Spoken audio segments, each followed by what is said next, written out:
മത്സരങ്ങളിലും ജയിച്ചു മുന്നേറുകയായിരുന്ന ഡൽഹി ക്യാപിറ്റൽസ് ഒടുവിൽ വീണു. അതും അത്രയൊന്നും ഫോമിലല്ലാത്ത മുംബൈ ഇന്ത്യൻസിനോട്. സീസണിൽ തുടർച്ചയായി 4 വിജയങ്ങൾ നേടി പരാജയം അറിയാതെ മുന്നേറിയ ഡൽഹി ക്യാപിറ്റൽസിന്റെ ആദ്യ തോൽവിയാണിത്. T20 മത്സരങ്ങളുടെ ആവേശം നിറഞ്ഞു നിന്ന മത്സരത്തിൽ 12 റൺസിനായിരുന്നു മുംബൈയുടെ ജയം. കളി തോറ്റെങ്കിലും മടങ്ങിവരവിൽ തകർത്തടിച്ച കരുൺ നായരുടെ പ്രകടനമാണ് ഡൽഹിക്ക് സന്തോഷമേകുന്നത്. മുംബൈയുടെ സൂപ്പർ താരം ജസ്പ്രീത് ബുംറയ്ക്കെതിരെ തകർപ്പൻ ബാറ്റിംഗ് ആയിരുന്നു കരുൺ പുറത്തെടുത്തത്. ഇതിനു പിന്നാലെ കളത്തിൽ ബുംറ കരുണിനോട് ഉടക്കുകയും ചെയ്തു. മുംബൈ ഉയർത്തിയ 206 എന്ന വിജയലക്ഷ്യം പിന്തുടരുകയായിരുന്ന ഡൽഹി ക്യാപിറ്റൽസിന്റെ ഇമ്പാക്ട് പ്ലെയർ ആയിട്ടാണ് കരുൺ നായർ കളത്തിലെത്തിയത്. 40 പന്തുകളിൽ നിന്ന് 89 റൺസ് നേടുകയും ചെയ്തു. 5 സിക്സും 12 ബൗണ്ടറിയും അടങ്ങുന്നതായിരുന്നു കരുണിന്റെ ഇന്നിംഗ്സ്.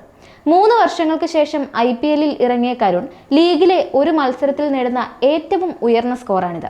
2016-ൽ സൺറൈസേഴ്സ് ഹൈദരാബാദിനെതിരെ നേടിയ 83 റൺസാണ് താരം ഇന്നലെ മറികടന്നത്.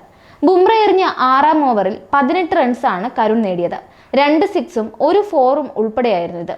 IPL-ൽ ഒരു ഓവറിൽ ഏതെങ്കിലും താരത്തിനെതിരെ ബുംറ വഴങ്ങുന്ന ഏറ്റവും ഉയർന്ന 3ാമത്തെ സ്കോറാണിത്.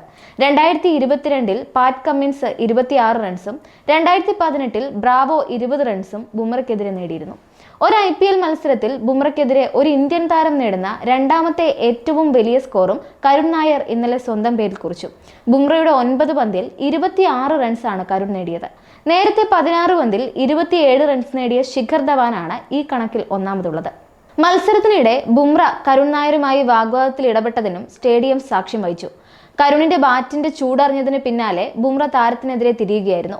ബുംറയുടെ ഓവറിൽ 2ാം റണ്ണിലുള്ള ഓട്ടത്തിനിടെ കരുൺ അറിയാതെ താരത്തിന്റെ ദേഹത്തുരസിയിരുന്നു. എന്നാൽ ബുംറയ്ക്ക് അത് അത്ര രസിച്ചില്ല.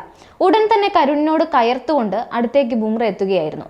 ഇരുവരും തമ്മിൽ വാക്പോരും നടന്നു. ഇതോടെ അമ്പയർമാരും മുംബൈ നായകൻ ഹർദിക് പാണ്ഡ്യയും ഇടപെട്ടു. തങ്ങൾക്കിടയിൽ സംഭവിച്ചത് എന്താണെന്ന് കരുൺ പാണ്ഡ്യയോട് വിശദീകരിക്കുകയും ഹർദിക് കരുണിന്റെ തോളിൽ തട്ടി ആശ്വസിപ്പിക്കുകയും ചെയ്തു. കരുൺ ബുംറ വാക്പോരിനിടെ മുംബൈയുടെ സീനിയർ താരം രോഹിത് ശർമ്മ ഇതെല്ലാം ആസ്വദിച്ച് കളത്തിൽ നിൽക്കുകയായിരുന്നു. രോഹിത്തിന്റെ രസകരമായ ഈ പ്രതികരണവും സാമൂഹ്യ മാധ്യമങ്ങളിൽ വൈറലായിട്ടുണ്ട്. 2022 IPL സീസണിൽ രാജസ്ഥാൻ റോയൽസിന്റെ ഭാഗമായിരുന്ന കരുൺ കൊൽക്കത്ത നൈറ്റ് റൈഡേഴ്സിനെതിരെയാണ് അവസാന മത്സരം കളിച്ചത്. 7 വർഷങ്ങൾക്ക് ശേഷമാണ് അദ്ദേഹം IPL-ൽ ഒരു അർദ്ധ സെഞ്ചുറി നേടിയത്. 2018-ൽ പഞ്ചാബ് കിങ്സിലായിരുന്നപ്പോൾ അന്നത്തെ ഡൽഹി ഡയർ ഡെവിൾസിനെതിരെ 22 പന്തിൽ നേടിയ അർദ്ധ സെഞ്ചുറിയാണ് അവസാനത്തേത്.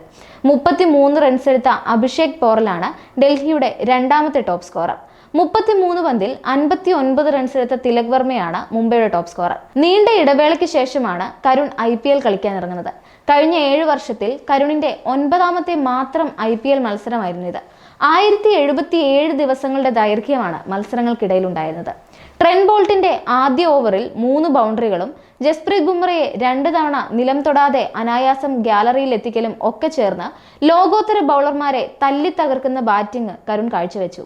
7 വർഷത്തിന് ശേഷം കരുണിന് IPL അർദ്ധ സെഞ്ചുറിയും നേടാൻ കഴിഞ്ഞു. മിച്ചൽ സാന്ററിന് പിടികൊടുത്ത കരുൺ 89 റൺസിൽ ഇന്നിംഗ്സ് അവസാനിപ്പിക്കുകയായിരുന്നു.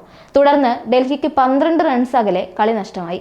കഴിഞ്ഞ മത്സരത്തിൽ കരുത്തരായ റോയൽ ചലഞ്ചേഴ്സ് ബംഗളൂരുവിനെ 6 വിക്കറ്റിന് ഡൽഹി തോൽപ്പിച്ചിരുന്നു. RCB 20 ഓവറിൽ 7-ന് 163 റൺസ് എടുത്തപ്പോൾ ഡൽഹി 17.5 ഓവറിൽ 4 വിക്കറ്റ് നഷ്ടത്തിൽ 169 റൺസ് എടുത്ത് വിജയിക്കുകയായിരുന്നു.